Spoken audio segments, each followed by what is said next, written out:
Hello, everyone. Welcome. We have a new series for you. Yes. And also, we're all in matching but slightly variant merch. So, Philippa is in Norman conflict resolution kit merch. Her matchbox has a Norman helm upon it.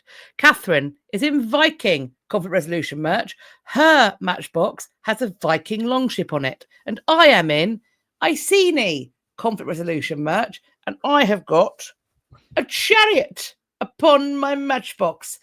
These are all available where we sell our merch. Links are where the links are. There you are. Teespring.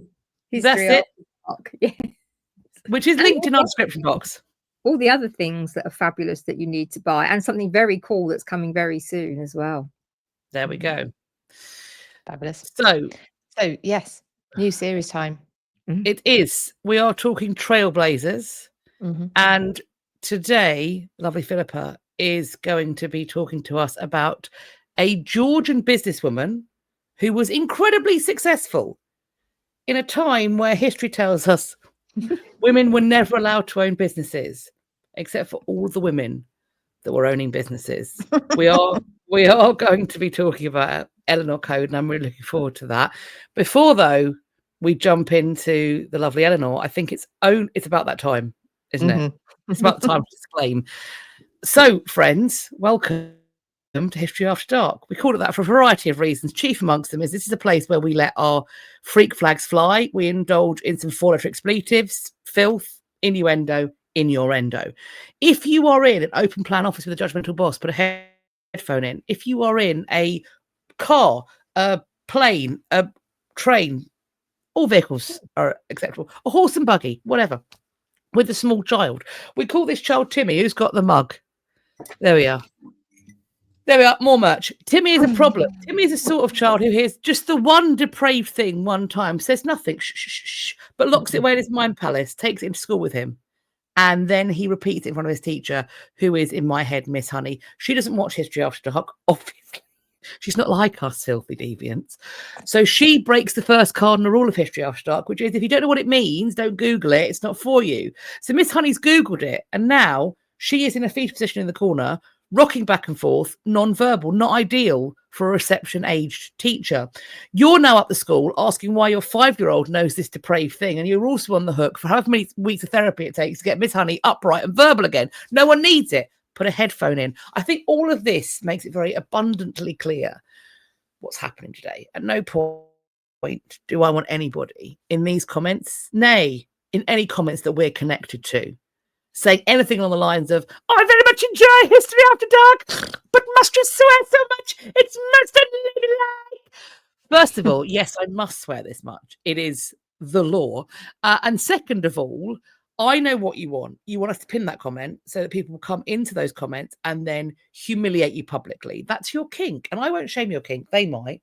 But what I will shame is kink without consent. Now, listen to me. I've got a lovely friend called Tiffany. We've talked about her before. She's got a Brighton basement. The walls are wiped clean. The ceiling's wiped clean. The floor's wiped clean. She's wiped clean. And she is a purveyor of pain. She will do all manner of psychological and physical damage to you that will get you where you need to be. But you will pay your money and you will take your choice, because kink without consent is not okay. That, I think, is the end of the disclaimer. This will never be medical nor legal advice. Please do not sue. It's not a drinking game. Although, dear God, I hope you're all adults. History After Dark. Let's talk about Eleanor Coade. I'm just thinking what kind of drinking game you could do, actually. We shouldn't encourage it, but I am now thinking it's got to be some sort of... But by the time we get to Christmas, maybe we have some sort of drinking bingo. Well, it used to be whenever I put my head inside my top, that was it. Whenever I did that, that was a drinking game. Yeah, we haven't made you do that for a while. Well, it's mostly because I'm wearing makeup, because we used to do it on Clubhouse. On Clubhouse. Well, I don't do it because I don't want to rub my makeup off. That's why I don't do it. I see. The urge is there, frequently. Yeah. To go, I don't want to be doing this. A blanket that you could like. Yeah, we need something else to do it. Well, I don't know if I'm going to make you disappear into your t-shirt today, but so yes, in the running theme that we seem to have adopted of women doing things they weren't supposed to be able to do in history, I think we're probably going to have a few of those in our Trailblazer series. I'm looking forward to this one. And yes, so my first candidate for Trailblazer is a lady called Eleanor Coade. Her surname spelled Coade. Sometimes the E was dropped. By the time Ellen is around, the E tends to be there, but her family name sometimes drops the E. She was a businesswoman in Georgian, England. She not only entered an industry unheard of, and we'll get into what that was, for women to get into. She dominated it.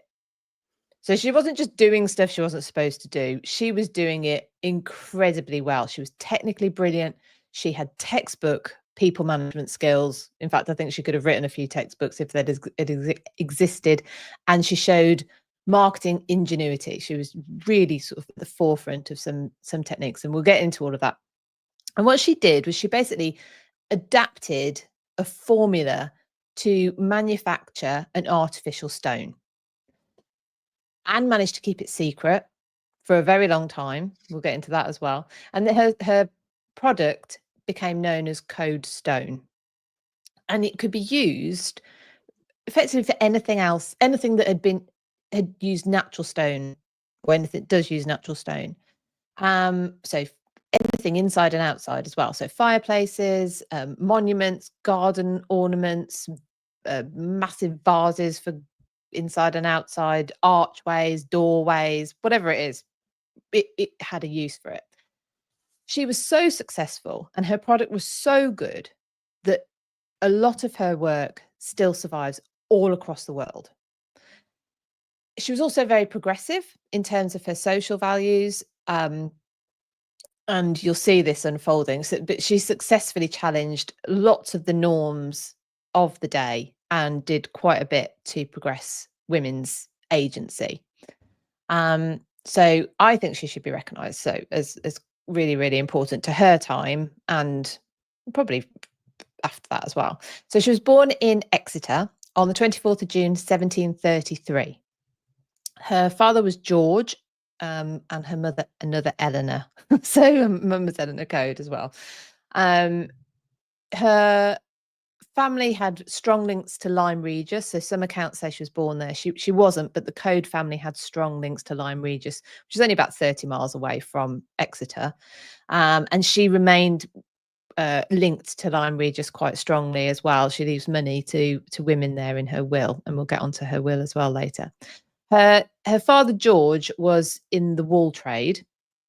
He was a hot presser, a bit like a hot stepper, but for wool. And is he a lyrical dancer? Yeah, he's a miracle dancer. So he basically, so I had to look at, well, what does a hot presser do other than rap? And he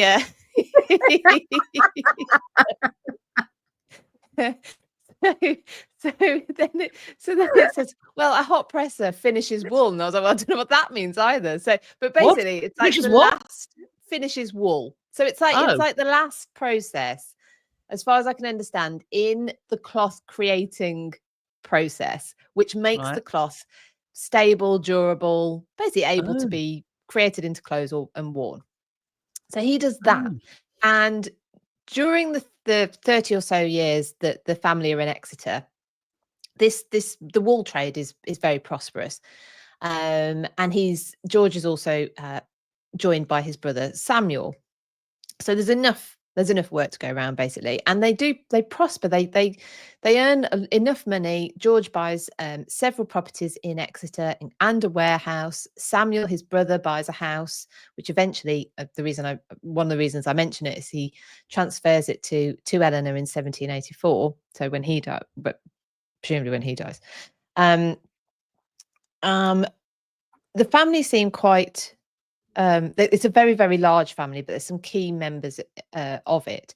that are pertinent to our Eleanor's story. So Eleanor's mother had a sister called Mary, and she married a man called James Seeley, and their son, so Eleanor's cousin, basically John, becomes Eleanor's business partner in the future. So, you know, anyway, so there's that. The family were Baptists, or as the authorities seem to call them, dissenters or nonconformists. But the southwest, sort of Devon, Cornwall way, was quite a hot, you know, there was a lot of Baptists and nonconformist dissenters there. So they actually practiced their denomination quite freely. So again, another demonstration of their wealth. When there was when the meeting house needed to be rebuilt, George, Samuel, and so Eleanor's father, uncle, and James Seeley, her cousin, all donated amounts between 40 and 55 pounds to the rebuilding of this in the mid 1700s. So, you know, they're making quite a lot of money. But then the 1750s sees a major drop off in the wool trade. It declines significantly, and Eleanor's father, George, is declared bankrupt in 1759. So she's about 26 at this point. He then next appears in the records in 1762, residing in Charterhouse Square, London, where he becomes a fellow of the Society for the Encouragement of Arts and Sciences, which I think then becomes the Royal Society of Arts, something like that. He's only a member of that for a year. But presumably Eleanor and presumably his family has gone to London with him, because in 1766, we now see a 33-year-old Eleanor established as, or in the records, established as a linen draper. And she's insured her stock at this point for £200, which is about £20,000 today. So she's already, well, I say already, she's 33 by this point, but has her own business as a linen draper and a fair amount of stock. And she must be doing quite well, because the following year, the value of her stock is being insured for £750. So it's £200 in 1766, and she's insuring it for £750 the following year. Yay her. She lived, go her. So she lived in St Thomas Apostles, which, from what I can gather from, I was doing some map overlaying yesterday, is around the area of Mansion House tube station today, so somewhere around there. That's where she lives. Now, it's not actually unusual for women to work in that as a linen draper. There were many who did, but what was unusual is her setting it up on her own. So most of the women working in linen drapery were either working in their husband's business, or they were widows continuing the business. But Eleanor, so she begins as basically she maintains her status as a femme soleil throughout her life, and which is quite extraordinary. And we'll get on to just quite how extraordinary that is when we see where she goes to next. But if you think about it, it wasn't till so the Married Women's Property Act doesn't come into being until 1882, and Eleanor is operating 100 or more years before that. We know her sister was living with her as a lodger. Well, she's taking lodgings with her. She insures her belongings, her plate, for £200. So the girls are doing okay. The girls are doing all right. And there is, I should show you this book, because this is where I got a lot of my information from. It's a book. She's written a couple of books on it now, actually. Alison Kelly's book on, this is called Mrs. Coade Stone. She's got another one on Eleanor Coade. And she surmises that basically the girls are trying to remain independent for their living from their father. He is made bankrupt again in 1769. He dies the same year. Now, on his second bankruptcy, it mentions that a lot of his property, or all of his property in Exeter, is sold, which presumably, since he's already been made bankrupt, suggests he then flourished again and did very well. You see this with quite a few people throughout time, actually. They're sort of massive risk takers. They do really, really well, and then it's like boom. And then, but anyway, so clearly there was some money knocking around, but Eleanor has kept herself separate. Well, I mean, she probably didn't want his debtors coming after her. Yeah, quite. And she's in her mid-30s now. She's got her own business. She's maintaining this femme sole. How do we say it, actually? I always say femme sole, but it could be. But I don't know. No, I mean, I don't. I've just made it sound way more exotic. I mean, because while the famous thing is that wives aren't responsible for their debts, their husbands are. One wonders how an unmarried woman who is nominally under her father's control, how does she avoid her property being viewed as his in case of bankruptcy? That's that to get that kind of definition and designation must have been tricky, and I think understandable. Yes. It's very interesting. This is maybe a gap in my knowledge, maybe a gap in knowledge as to what the law, what custom says, as opposed to potentially what law says. I don't know. Yeah. But she's managed to do this, and she maintains it throughout her life. She never marries. But in the same year that her father's made bankrupt and dies, and we don't know how he dies, but probably he's kicking the shit out of him. Possibly. Well, they might have got paid after he dies. Yeah.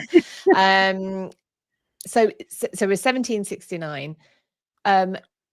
Eleanor, we see establishing herself and her mother in Lambeth, and she takes over a artificial stone manufactory, which until about 10 years ago I didn't realize that factory came from the word manufactory. Anyway, there's me.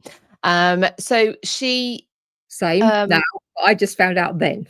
Yes, manufacturing. Yeah, so that's because ahead of me. So that's because I saw it out of the window of a steam train coming into Bewdley, where there's this building, and on the side is still the ghost sign, and it says rope manufactory, and I was like, oh yeah, obviously.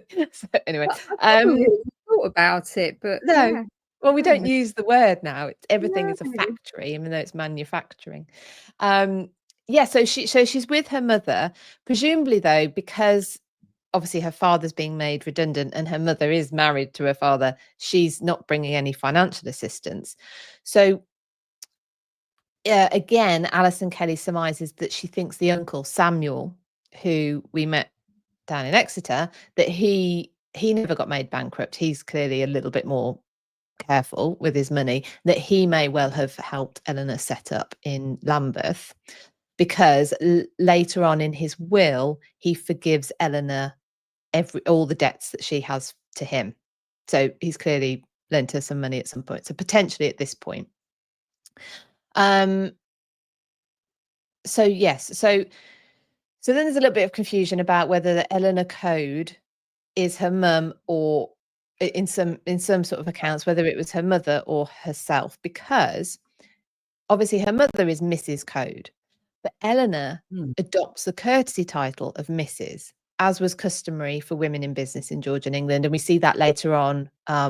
Anyone who's seen Downton Abbey and seeing Mrs. who's the housekeeper, but they're called Mrs. It's a courtesy title. They're called Mrs. even though they're not actually married. So Eleanor, but it's since been sorted out.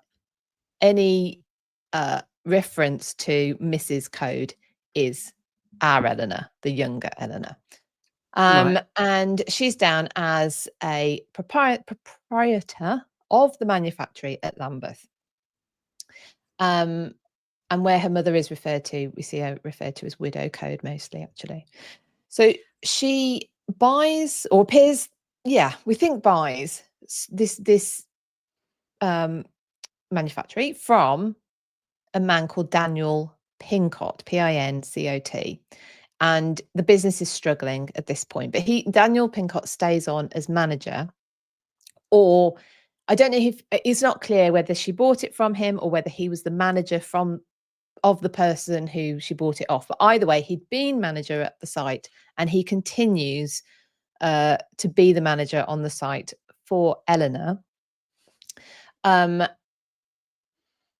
Except in one of Eleanor's first, well, maybe not first, because we've already seen her set up a business and buy another business, but in a very public show of independence, I like this story. So basically, Daniel Pincott, whether he didn't really want to let go or he had issues working for a woman, he was taking orders for pieces without acknowledging that the order was actually being made with the firm of Eleanor Coade. So he would do it without any reference to her or her business. And it was called, she'd named the business Coade, it was taking her business. She reacted, when she found this out, she reacted both swiftly and publicly. She took out an article in the Daily Advertiser. This is the 11th of September. I think it was 1777. No, somewhere I can't remember.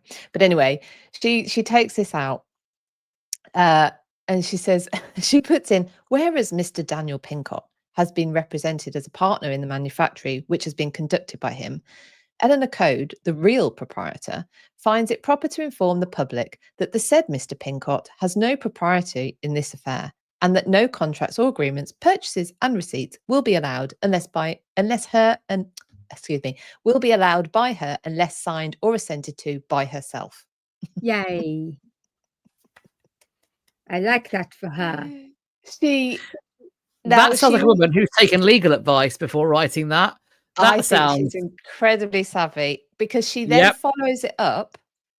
Now, it could be that two things are true at once, because she looks like she's also found herself potentially a better collaborator, right? Around the same time, a man called John Bacon, brilliant name, love a bit of bacon, because she takes out another article.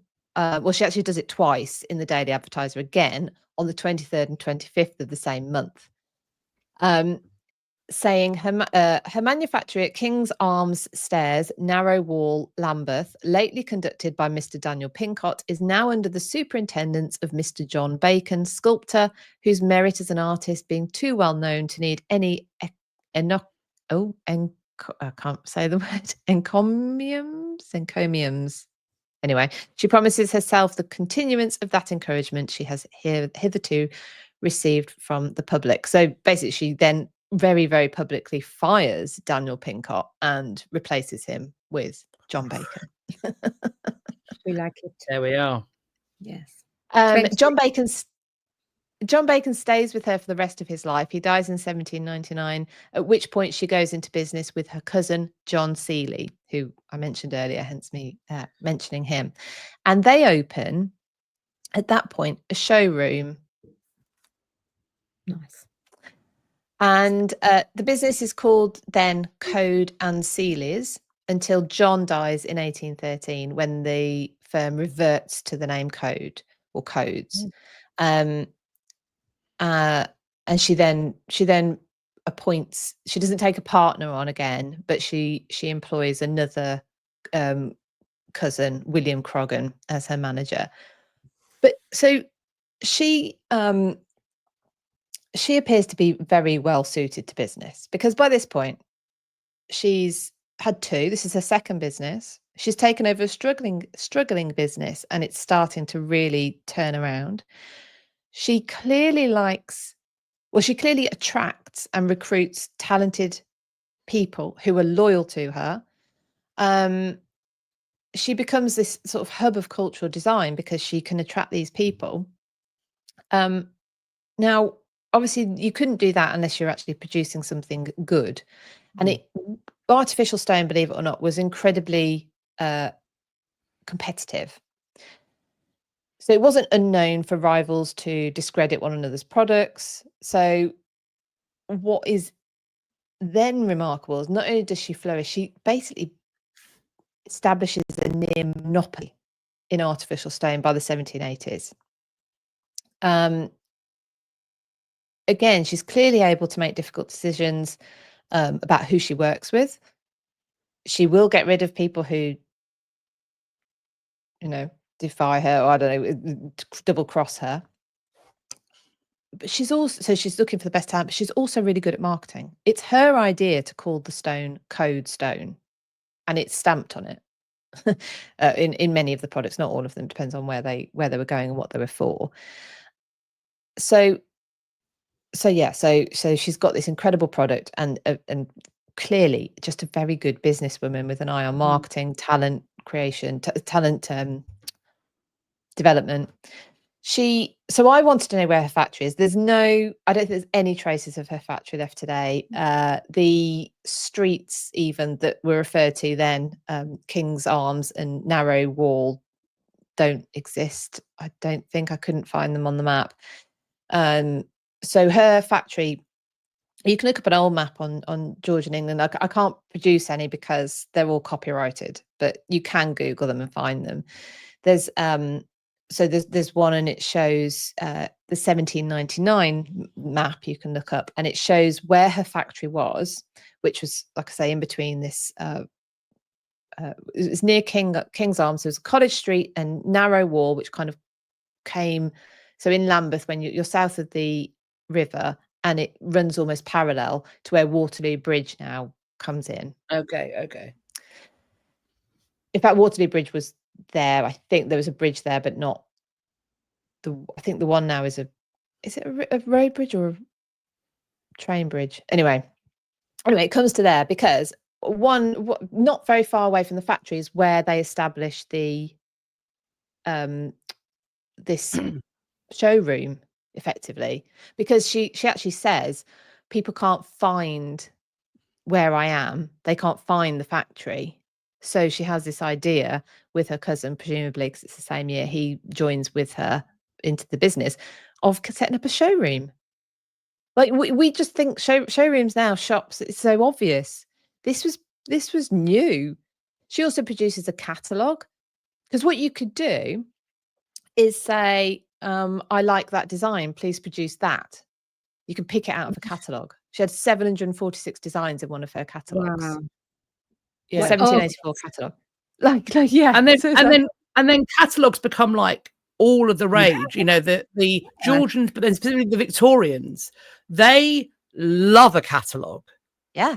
Oh, I do. So it's like it makes it easy for people to pick a design. It's clearly advertising as well in some way. She is used by all the main architects of the day.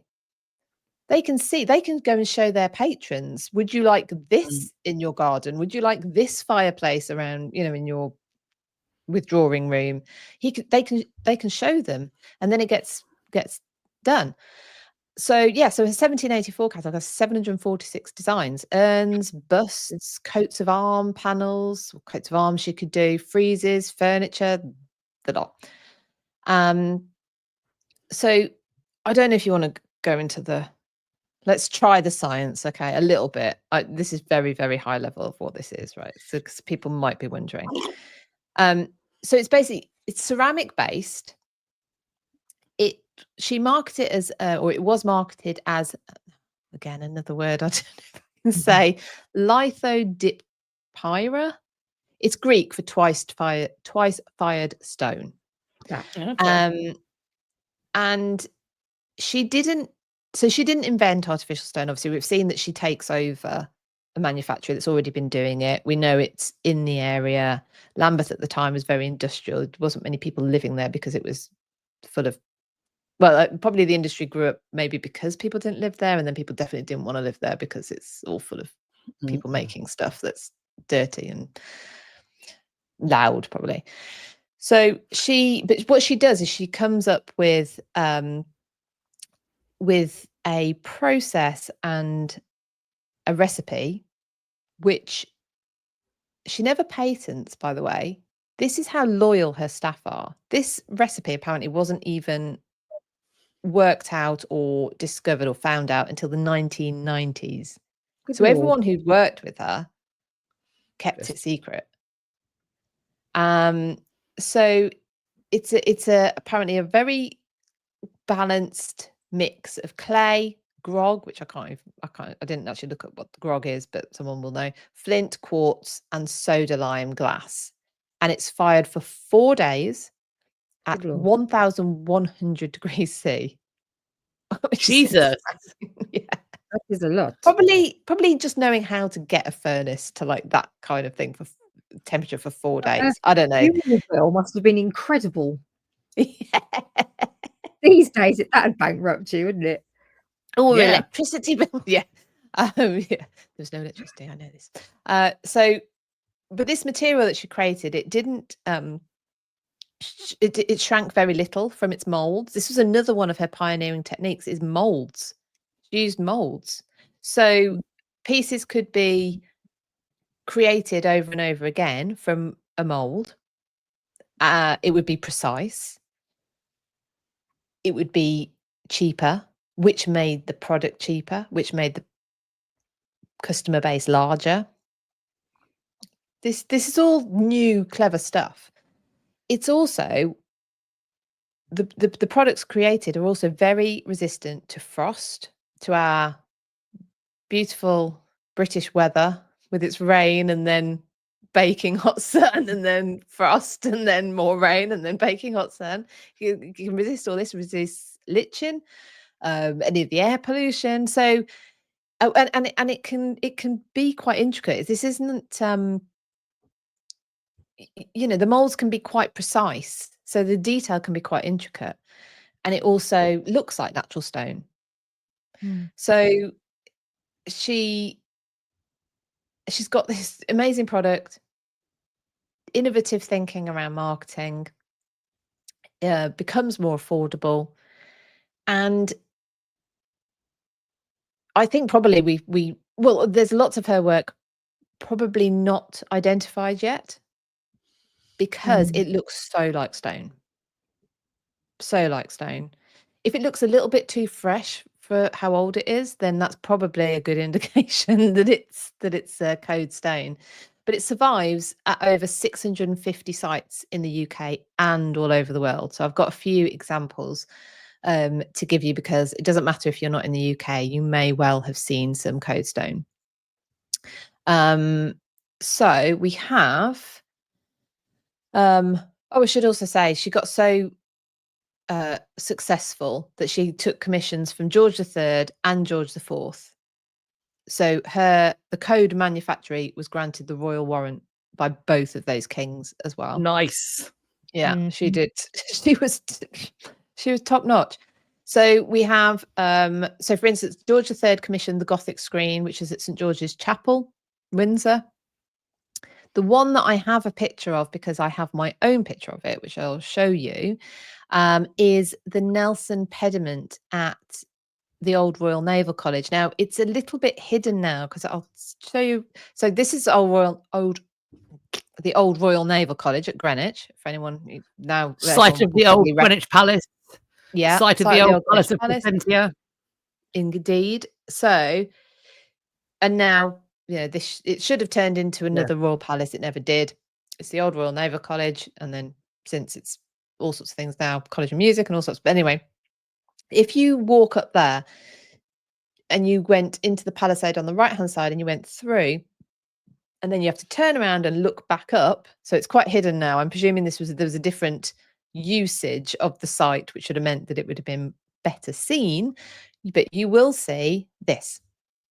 So we're now looking back through into that central area, and this is the Nelson pediment. It's 40 foot wide, and it was completed in 1812. I've got a slight and obviously, to celebrate Nelson's victory at the Battle of Trafalgar.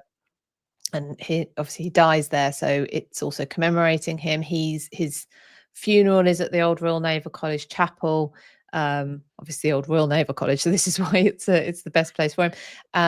For this, so this is a slight close up, so you can start to see. Wow. the detail that's available from using this Coade stone, and the whole thing is like that. But there's all sorts. So we also have Brighton Pavilion uses it. There's some there. Buckingham Palace uses it. There's a Twinings shopfront, the plaques, a Coade stone. There is so the Westminster Bridge's crest, but there's also a lion, which used to be somewhere else, but it's now on the side of Westminster Bridge. There's a lion, which is one of hers. And then abroad, I looked this up. There are 2 fireplaces in the house was called the Octagon in Washington, DC. It's now the Octagon Museum, so you can go to it. I think it's closed at the moment for refurbishment, but there's 2 fireplaces inside there. The doorway, the archway into the actual place is also Coade stone. The archway into the zoo in Rio de Janeiro has Coade stone in it. The Nelson statue in Montreal, Canada, is also Coade stone, or Coade and Sealy, actually. That was from the point where her cousin was with her. Interestingly, when I looked that one up, they reckon that they've moved Nelson inside to preserve him. Like, have they read about Coade stone? Because it's kind of a thing that it's fine. It's been all that time and appears to have powered through. Yeah, exactly. I don't think so basically her work, to have that much still surviving, is an indication of just how much there was as well, and how far across the globe she spread. So there's also pieces in South Africa, Russia. Alison Kelly, in her book, which I just hit myself on the head with, is she actually catalogues the sort of known pieces. There's absolutely loads, and they're all over the world. But back to Eleanor. So anyway, so clearly she did quite well. She dies on the 18th of November, 1821. She lives to the age of 88, which in and of itself is an achievement. Her will survives, and it's quite an insight into her. She's deeply religious. Like I've already mentioned, she comes from sort of a Baptist nonconformist background, with, I suppose, a belief in austerity and charity. So actually, she has no tomb. She's in a unmarked grave. It was a graveyard for nonconformists anyway, so there's no pictures of her. That's why I haven't been able to show you a picture of her. Nothing like that. But we do have her will. So she leaves many bequests to clergymen with instructions for it to be distributed to the poor and needy. She leaves money to the Baptist minister in Lyme Regis, but she also leaves, this is for them to do stuff with, not to them. She also leaves it to the independent minister and the Church of England vicar, so that the poor of Lyme Regis are covered regardless of their chosen denomination. She leaves her maid with an annuity, some furniture, and she's very careful and precise in her will about who she leaves her belongings to. She never marries, as I've mentioned, and she seems to have been very aware of the agency that her single status had allowed her. Many of the beneficiaries of her will were spinsters and widows, but there are instructions for bequests to 3 married women, but they stipulate that the women themselves must be the ones to sign for the bequest, not their husbands, which would have been sort of the practice of the time. Now, we don't know whether the women actually were able to recover their bequests because of that, but she was very adamant in her will that what she was leaving to the women was for the women, not their husbands. She leaves £100 to one of the girls' schools, £50 to a boys' school. And some of her relatives, I mentioned her family was quite large, and she does very, very well. So some of her family clearly are thinking that they should have some coming to them, and she is giving it a lot to charity, which gives us that's her belief. That's how she was. That's how she lived, and but she must have anticipated this, because she apparently said, well, the poor and the spreading of the gospel were the primary claim on her estate, or someone said that about her. Sorry. Yeah. So she was very adamant that the poor and the word of the gospel was what her estate should be used for after her death. But after she dies, so her manager, who I've mentioned, this William Croghan, he purchases the factory. The secret formula still remains secret. Like I say, that's not uncovered till the 1990s, but the firm unfortunately has to close around 1840. So the demand drops off, mainly largely because tastes change. So this elaborate sort of architectural features gives way to a much more austere, boring form of architecture. So, and like I say, we don't have any images of her. She's buried in an unmarked grave in the nonconformist burial ground at Bunhill Fields, which is just north of London, which is now a public garden. So you can kind of go to the area. But I just think she is incredible. She owns businesses. She's clearly operating in a man's world, not just operating, but just dominating. Sorry, it's probably not the right word. Dominating. She is pushing forward with strategies not seen before, in terms of, so she had rigorous quality control. Reusing of molds, that was pretty new. Marketing, having her showrooms, her guidebooks, her catalogs, branding, thinking about branding it. So this is Codestone. This is not just a product, she's stamped with Codestone. And then, and she clearly impresses people. So she's used by people like, I've mentioned John Bacon, but Nash, people have probably heard of. So she's really incredible, and the fact that her work still exists and we can see it, maybe even see it when we don't realize we're seeing it. She was trailblazer. She was amazing. That's so cool. How and why the formula was eventually discovered in the 1990s? I don't know. I don't know how it was. No, didn't get that far. She's fascinated me for ages, and actually I was pleased to see when I was doing my research for today that there's even more about her now than there was when I first got interested in her. I mean, my complete guess and assumption as to how they figured out the formula in the 90s is that at that point we're getting into like the halcyon days of programs like Time Team and stuff like that, and conservation efforts, and also the development of technology to test stuff that's not quite so invasive. So I would get in here, but I haven't. Yeah, my guess would be they had the tech to test it, is my guess by that point, and they chose to. Because also, like, I wonder if, although it's designed to be impenetrable, I wonder if the decision to move that statue inside is because it was designed to be impenetrable in a time when there wasn't acid rain.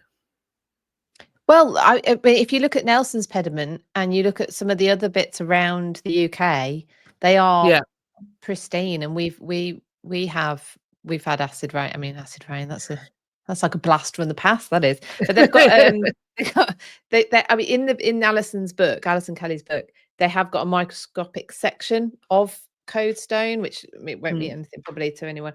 You can't see it properly, but it's so dense. It's like, and you've got all these structures going through it that, anyway, I don't know whether that was partly how they started to understand it. I didn't get that far. So because it's impenetrable, Like, so, nowadays you see bits of Stone Age where people have, and like in the tower, people can't. Sake, that needs to knob off, but I don't know how to get rid of it. People On the carved it. podcast, people, Catherine's got this thing.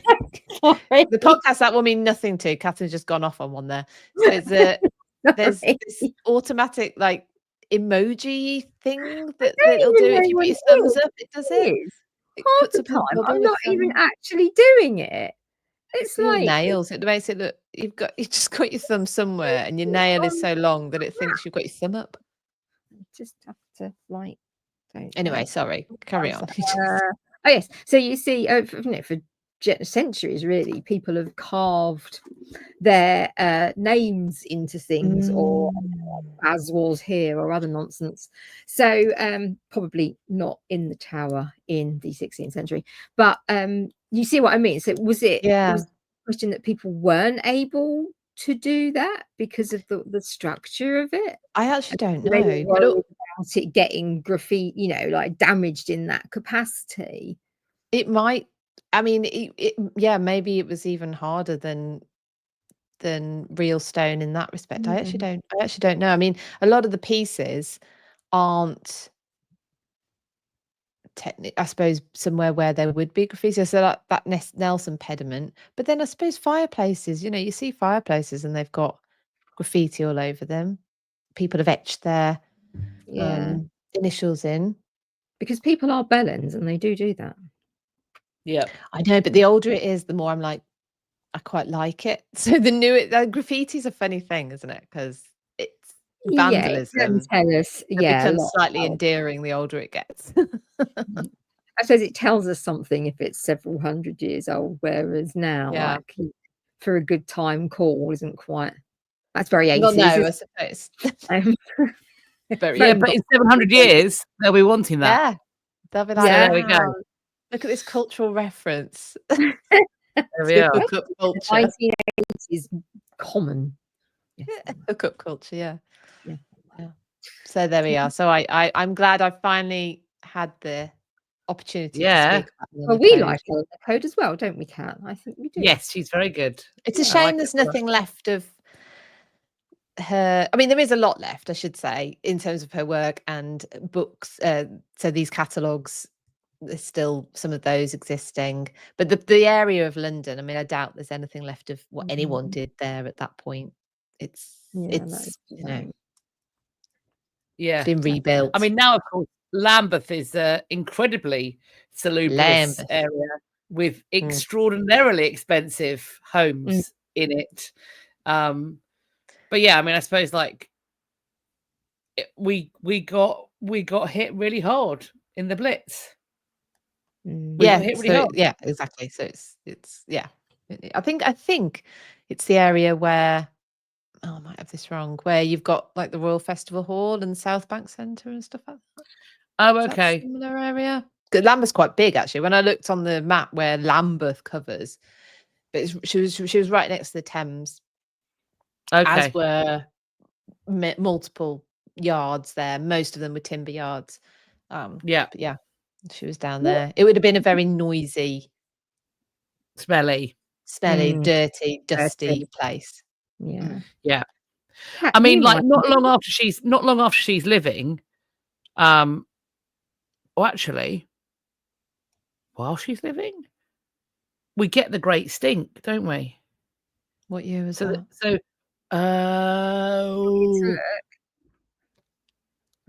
so she dies in 1821. Wasn't the Great Stink a little bit later than that? No. So 1858. Yeah. Oh, okay. But that is because the River Thames becomes so bad that it actually ceases Parliament from being able to operate. But in the years before it had also been disgusting. Yeah. And they'd like lime washed the blinds and stuff. So it would have been rancid. I imagine the industry, I mean, they're going to just tip into the Thames. That's why they're probably part of the reason why. Well, I suppose they're there. They're on the Thames. It's a connection route. It's transport. And it also is a source of water and a source of a big drain. Yeah. Put all your dirty stuff in. Yep. But Yes, keep your eye out, everybody. This is history related. You might probably most likely to know. What is the Lambeth Walk? Doing the Lambeth Walk. I did that at primary school. Yeah. Cat's looking at me like, well, sorry. I think it's a song at me and my girl. It's a particular dance step, as far as I'm concerned. Don't ask what it looks like, but I think it is a particular dance step. In primary school production, it was a little bit like the Shadows walk. You know, where the Shadows did that piece. No, sorry. Oh. Where you kind of cross your legs over and then go back and then cross your legs. It is. Who's the issue now? Sorry. It is a ballroom dance. Oh. That's supposed to represent the strut of a cockney. Oh. So I imagine it's probably going to really annoy me. Yeah. It's probably a lot of this. I bet it's a lot of that. I bet it's a lot of any old iron, any old iron, any old iron. Yeah, but that also reminds me, I don't know why, of Liverpool. That reminds me of that as well. I can say that my family are there from there. But none of them did this, so I don't know why it reminds me of that. No, well, it was the Harry Enfield thing, wasn't it? When he used to do it. Was it? It was more like that, wasn't it? Calm down, Carl. I'm not trying to do the accent. Oh, here we go. There's a website called Capering and Kickery, or kickery.com, and it details how you do the Lambeth Walk.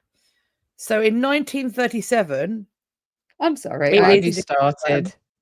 It's promenade, 8 steps side by side. Then link arms, walk 4 steps round. Switch to left arms, walk 4 steps back. Link inside arms, promenade, 8 steps. Partners face each other and back away 3 short steps. Slap knees in time to the music. Give the Cockney salute. What's that? Fucked if I know. And then shout, "Hoi!" on the final beat. It's a bit like not line dance. Well, line dancing, but what's the other thing? Like barn dancing. It's a bit like that, isn't it? Only not in barn. Well, I mean, look, I don't know if I don't know if you did country dancing when you were at school. No, I did the Lambeth Walk. Well, our version of it, clearly. We used to have barn dances. See, we had lessons. Did you? We had lessons in country dancing. That's because you're. There was a maypole. Yeah, you were posh. Amazing. Yeah. I learned I think we gay Gordonsed quite a bit. What's that? That's another dance where you do it in partners and skip about a bit. I think we might have done it once. Clearly not enough for it to stick in my mind. No. No. Well, do-si-do. The things you learn. So I hope that was of no use to you in later life. None whatsoever. But I know a bit more than I did previously. So there we go. There we are. That was fabulous. Right. Fantastic. Thank you for that, Philippa. And whilst I'm talking to Philippa, yes, what's happening next week? Next week, Kat is going to introduce us to Mary Anning. And having heard you talk about Eleanor Coade, we're going to start with some incredible similarities. Okay, well, that's good. In her early life. Many years apart. Well, it's interesting because they are from a similar... Well, obviously, Eleanor Coade had links to Lyme Regis, Mary Anning, obviously. Born in Lyme Regis. Which we'll get. Both dissenters. Both dissenters. Yeah. Although Anning was poor, very poor, whereas Coade was very rich. And maybe they both did the Lambeth Walk. Who knows? Maybe. Mayhap. Right, Kat. Yes, so that's going to be good. Things. Yes, you should all come over to our Substack, historyafterdarkhub.substack.com. That's going to have lots of information about what we're doing, links to merch, but also links to this as a podcast, if that's what tickles your pickle. Now, while over here, I'm going to ask you to like, share, subscribe, hit the bell icon, select all in the drop down that will appear, and also comment, emojis, words, interact with the video. When it comes to a podcast, that is where you can't do any of those things, but you can leave a 5-star review. If you don't think this is worth 5 stars, shh. Some thoughts can be indoor thoughts, and that one should be one of yours. If you also love what you've seen here, you can tell us with money. We've got Winnebagos for sale at www.buymeacoffee.com/hadpodcast. As well as Winnebagos, you can also go there to join our close friends. That's on Instagram. If you see on our icon, the circular one off Instagram, if it's green around it, you're already a close friend. If you want to be green around it, then go and sign up there. Our close friends is essentially where Catherine finds depraved things on the internet, Beaver related nonsense, history stuff. Tiffany related the other day. Yeah, Tiffany related. Yeah. How do you do something in Dick's? Anyway. What? There we go. This is what our group chat is like. If you want to see what that is, then head on over there. As you know, we have got merch, new merch, more merch coming soon. Check it out. Do make sure you follow History After Dark on the Instagram, because we do tell you what's going on, because sometimes YouTube is not great at notifying you when we're doing stuff. So Instagram's another option, as is the Substack. Also, please do follow us on our individual social medias. They're all linked. Anything else? Any more? I think that's it. I think that is all the things. Yes. Right then. In which case, be good. And if you can't be good, be careful. And if you can't be careful, for the love of all that is holy, do not get caught. We're going to leave in 3, 2, 1. Bye. Bye.